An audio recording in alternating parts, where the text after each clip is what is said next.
Today's video is sponsored by Squarespace. They're the all-in-one platform to build you an unreal online presence and run your very own business. So today's video is going to benefit all of us, myself, you guys. This has actually been requested by people in the comments. So Jono took us all to Transmadeira. Ben and I also took you to Transmadeira. I came home early and I'm still figuring out what's going on in my head. In 2 hours I'm going off for an MRI scan.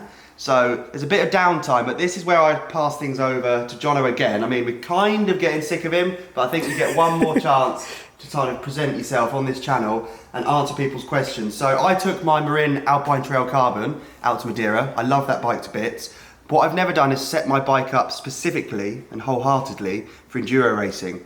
And this is where I think so many people can benefit, because an enduro race is effectively a timed version of what most people do on a weekend. They take their one bike, most people have one bike, and they ride up hills, down hills. They want to go as fast as possible, but they want their bike to last. You don't want to get to Sunday night and your bike's absolutely destroyed and you've got to spend all week fixing it. And that's what enduro is about, because you add all these timed stages together, like you saw when Jono was describing Transmadeira. If you have a puncture, a cracked rim, if your brake goes, if something happens to your bike, you are way out of the podium. It's never going to happen. So Jono, this is something you know best. It's not downhill racing. Enduro is something that I think will benefit most people the most to understand how to set their bike up for an enduro event. I mean, look at it. There's stuff attached to it. I know your suspension's been tweaked, your brakes are important. Go for it and hand things over. It's still got Madeira dirt on it. This is straight back from Transmadeira, unchanged, haven't touched anything. We've just put it back together out of the bike bag from the plane. I think first of all, enduro, as Matt has said, is all about getting from A to B as fast as you can downhill. But there's a lot of flat pedals, there's some punchy climbs, and at the end of those stages, as you've seen, you've got to pedal all the way back up to the next one. So the timed element of it is all about going downhill generally as fast as you can. But you have to remember that you're going to have to be doing a lot of pedalling all day. And for the EWS, the Enduro World Series rounds, every stage has a start time. So the bit between it, the liaison, is technically timed. You have to get there as quickly as you can and not be late for your start time. So going uphill is just as important. So, what do you ride? You don't ride a downhill bike because it's too big and heavy for going up the hills. But you don't want a cross-country bike because the timed part, the important part, is going downhill. So you arrive at an enduro bike, which is somewhere in the middle. So it's got a single crown fork, rather than the big downhill sort of dual crown fork that you'd see, and a shorter travel. This is 142mm of rear travel, whereas a downhill bike would maybe 200mm, an XC bike might be 100mm. So exactly as I said, we're bang on in the middle. Obviously when you receive your bike, when you buy a bike, whether it's first hand or second hand, you don't really have a choice in what it comes with. But you can do a lot after you get it. You can strap things to it that are important, or you can change things that are already on there. You can change parts, or you can adapt parts. For example, suspension. Suspension's crucial. I think in the mountain bike world, it's still catching up to motorsport, where they're using sort of telemetry kits and it's all really high tech, and mountain biking's been a little bit behind that.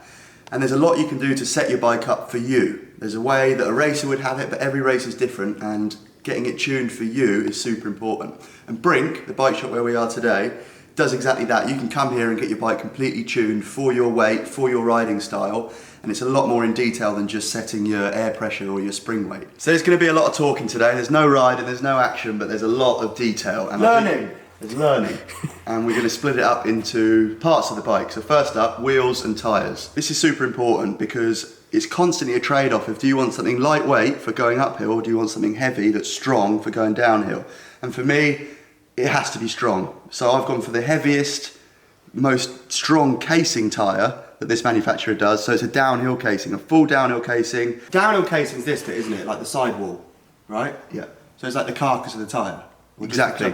So you could get a tread pattern, and that is going to be the same for all of this type of tyre, but what you can change is the actual casing, the sidewall, the carcass, the strength of the tyre. So this is the strongest one they do. So you're not going to get as many pinch flats where your tyre hits the rim, you're not going to slice it on a rock. It's all about getting to the bottom of every stage with air in your tyres. Yeah, you'd hardly tell the difference between a downhill casing tyre and a single ply one looking at it. Not to look at. But honestly, a rock, in Madeira you would have never lasted on a single ply. Like, no. Rocks would slice that thing wide open. Whether you've got a tube or tubeless, it's going to absolutely just like piss out the side. Exactly. Disaster. It's going to climb really fast, it's going to be much lighter, but that's not what we're looking for here. We want to get to the bottom of every rocky, rough, crazy stage with air in our tyres. So every manufacturer is going to have a spread of casing strengths. I recommend Continental tyres.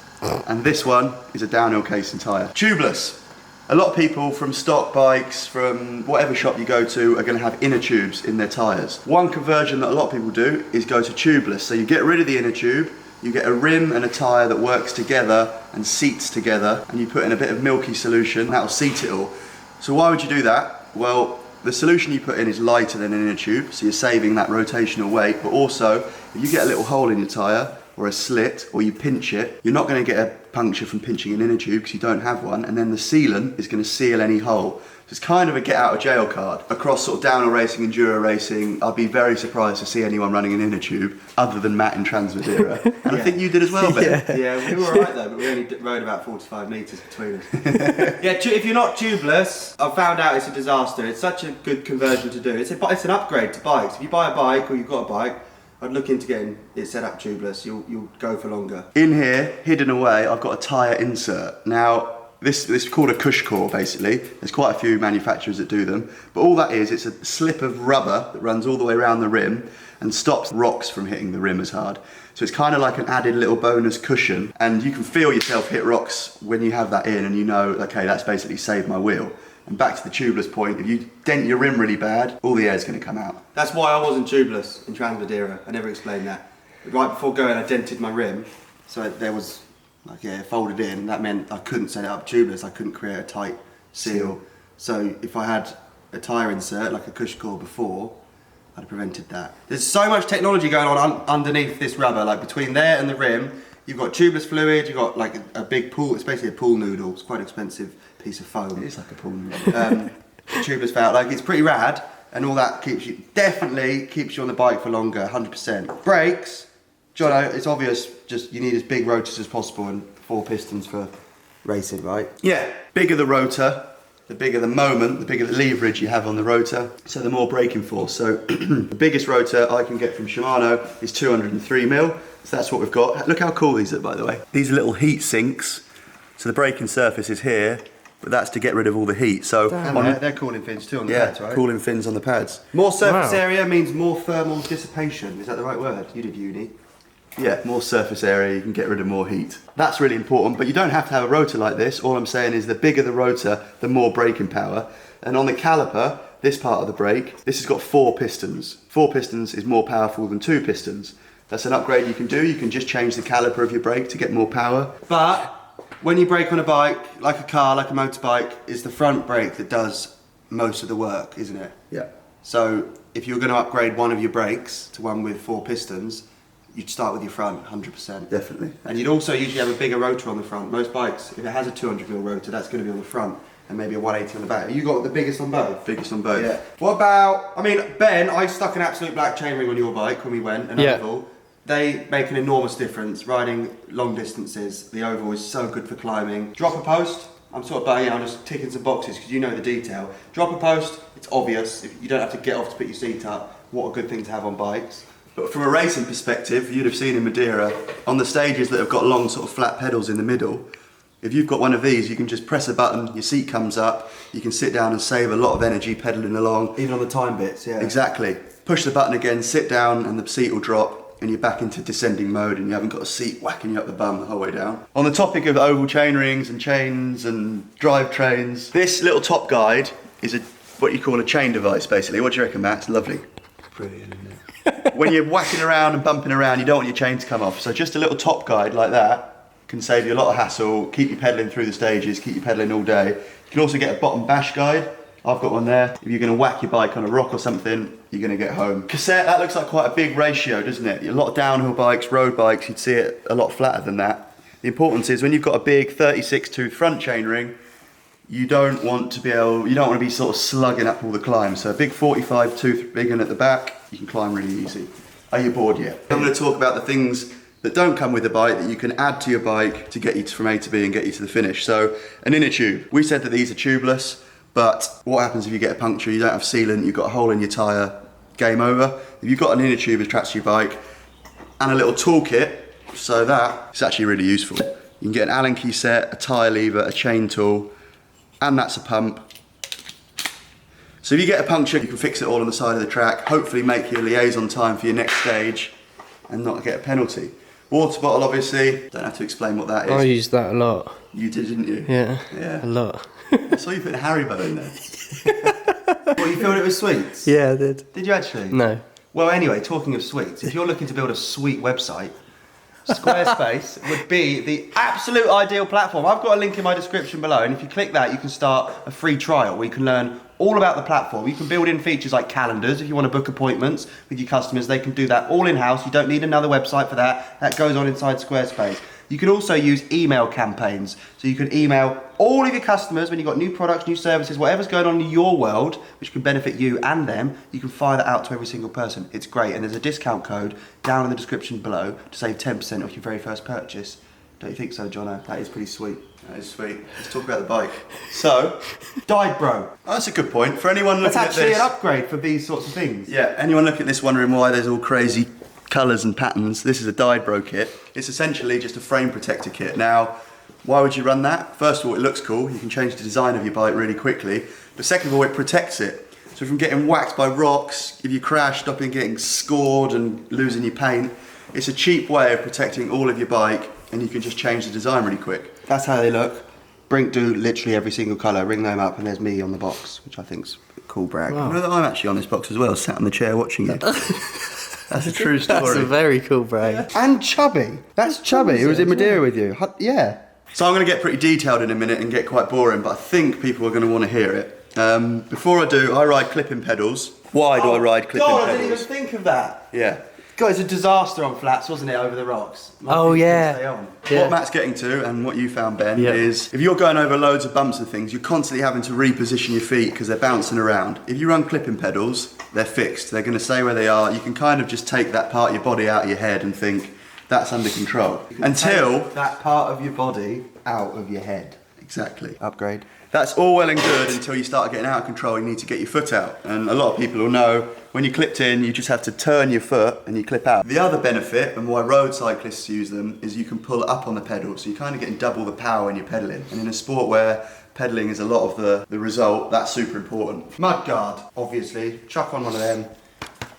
Keeps your goggles clear. When your wheels turn around and there's mud and water on it, it's stopping stuff going out the front that you then ride into. You can get them cheap. That's actually something you can just leave on your bike forever. Let's talk about suspension because Yes. everyone has their own personal preference with suspension, but most people think they're an expert and know very little, to be honest. Not all of you. If you're sat at home saying, I actually do know a lot, then good for you, that's mega. But most people have tried like one or two things and they believe and they'll run with that forever.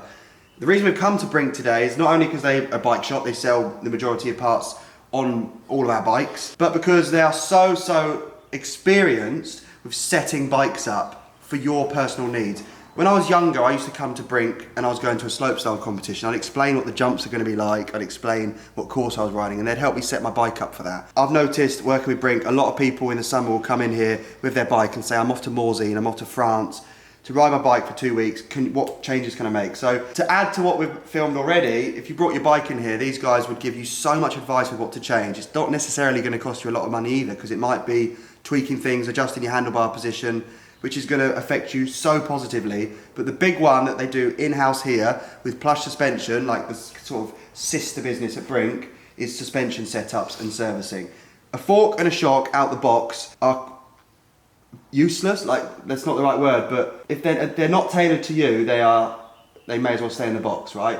Most people bang a fork in their bike and say, I've got Fox suspension now, winning, got Öhlins. But unless you set that up, it's not all that technology, all that money they've spent in factories and engineers have input into that fork is redundant because it's got to work for you. So you can bring your bike in here and actually get a suspension set up where they'll add volume spacers or take them away. They'll adjust all the settings, they'll weigh you, they'll set up the sag for your bike. Every frame's different as well. You can't just put a shock in a frame and expect it to work the same as my Marin. I know I've been going on, but God, you can't underestimate suspension and what a setup can do. And if you call up, they'll book you in for a suspension setup. You'll come with your bike, you can go and ride it, test it, come back, and you'll notice a difference without a shadow of a doubt. So why is suspension so important? Jono.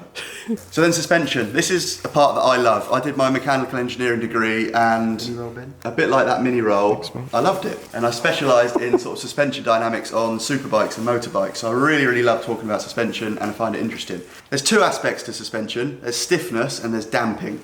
Stiffness is all about the spring weight. So some forks and shocks have got air that controls that spring weight. Some have got a physical steel spring in them. That controls how much sag you have. So when you're stood on the bike, how much it sinks into its travel. That's really important. If it's too stiff, it won't be supple enough to deal with bumps and things like that. If it's too soft, your bike's losing its geometry all the time, you're bottoming it out, it's all wallowy like a sort of a water bed. So getting that's right. And you A water bed. I know exactly what you mean. yeah, you just sort of can never sort of get amongst it. I love playing around with suspension, but I'm not going to just stand here and tell you exactly what my settings are because they're not going to work for you. Every bike's different, the amount of travel, the leverage rate of the rear swing arm, it's all different. I can tell you I've got 105 psi in the front, 225 psi in the rear, but for your bike, your suspension, it's not going to work right. So, what do? You just need to go and play with it. You can talk to someone that knows what they're doing, or you can go and adjust it, hit the trail and see how it feels and see if you like it. These products aren't designed for you to get them wrong. You can't adjust them way outside of a range that's going to be safe. So play with the whole range, see how it feels, see what each adjuster does, and you might arrive at something that's better. If you are struggling when you're riding to find a setting that feels right for you, get your bike set up. Yeah, go most and people talk to don't someone know. that does understand. They don't know how to get out. They don't know how to get out! Most people don't know how to get out of... What am I trying to say? Right, get out. Yeah. Get the most What out he's trying to say Get is... the most out. Most people don't know how to get the most out of suspension. They just put it on their bike, and it's sad to see. But there's such clever people that can make it right for you. And if you brought, like, I know I'm promoting the service here, but it's the only one I know. And if you bring your bike here, you don't have to talk numbers or data or percentages. You just say, I ride at Cannock Chase or Aston Hill or Black Mountain, where I hit road gaps, rock gardens and berms. I know it sounds ridiculous, but just having a conversation allows people with the brains to set your bike up. The only other thing I want you to mention, Jono, is what you taught me years ago, which is brake lever positioning to help with arm pump, because arm pump is a savage beast when it gets you. Ben, like, you didn't know the thing, you almost laughed. I had remember no we went clue. go-karting and you talked about arm pump, and I was like, just you wait till you get to mountain biking, man. So, brake lever positioning and setting up your whole cockpit can prolong by so much what your arms can take. Here we go. How do you get it out of it? Give us 5 seconds. The cockpit, the bit the chin mount GoPro in Transpodero was focused on the whole time. Handlebar length. When these come in the box, they are not just fixed forever. You can cut them down. You can't really make them longer, but you can cut them down. A lot of handlebars come at 800mm wide. That's really wide. You've got to squeeze between trees. You want to be in like a strong, powerful press-up position. I cut them down to about 770, 780mm long. Sounds like a tiny adjustment, actually makes a really big difference of how you feel. It sort of depends how tall you stand on the bike. So that's an adjustment you can play with. Don't go mad because you can't stick those bits back on. Lever position. So, this is something I focused on a lot when I was younger, because going to downhill races and things, I got really bad arm pump, and I spoke a bit about that in Madeira. That is when you're getting rattled along down a hill, gripping on as tight as you can, your arms fill with blood, and you feel like you can't hang on anymore. So how do you fix that? Do you put cushions under your hands? No. What I found is if you raise your levers up a little bit, it opens your wrists out, and that just sort of helps with blood flow. What it also does, the second you're going down a really steep bit of track, if your levers are down, your hands are round like that, and it feels like you haven't got much strength on the handlebars. It's true. If your levers are up more, you can rest on your palms, and that's really helpful. So people going to trail centres, to uplift days, if your brakes are quite far down, do something about it. Move them up, and you'll find you can put more weight on your palms, take some strength away, or some strength requirement away, and have a better day. What about on the bike. lever reach? Okay, yeah. So a lot of levers have an adjuster that you can change how far out the lever sits, sort of out like that. If your finger's out like that, you haven't got much power on the brakes. If it's in right in here, it's sort of more of a closed grip. You've got more grip strength on the handlebars, so there's a balancing act of where you have that, out or in. People with big fingers, they probably like them further out. People with sort of little, weak, pathetic fingers like me, run them quite close. For arm pump, I think, run it so the brake's fully on when it's almost touching the grip. Yeah, I think again, it is self-preference, but that's exactly right, because then Your hand's closed. your hand's as closed as it can be when you're braking, and that for a lot of downhill tracks, that's a lot of the time. So have a little play with that if you've got the adjustment. If you haven't, and you're going to do a brake upgrade, you're going to get a 4-piston brake, like we said about. Maybe look for one where you can adjust bite point and reach and things like that. But yeah, a quick fix that's just an Allen key is the position of the angle of them, and raise them up a little bit. If they're completely flat, they're too high. Well, in order of priority then, tubeless and tyres, also tyre pressures. Yeah, When pressures. When you run those tyre inserts, you can run way less pressure. Which gives you more grip. Yeah. I'll never have as much as 30 in the back for a big enduro race, but I'll never go under sort of 26. So 26 to 30 in the back with an insert, pretty perfect. Without an insert, you might have a touch more just to protect you from breaking a rim. I'll always run slightly less pressure in the front tyre than in the back. So if you've got about 30 in the back, 28, maybe knock 1 or 2 PSI off on the front. The only reason for that is the front takes less hits than the back wheel generally, and it's always nice to have more grip on the front. If you lose the front, you crash. If you lose the back, you might look like a legend. Drift, bro. I think the summary is you can do a lot of mods to a bike to make it... God, your summary is going to be as long as the video, John, I think. Go on, here we go. I'm still learning, alright? Let's hear your summary. To summarise, yes.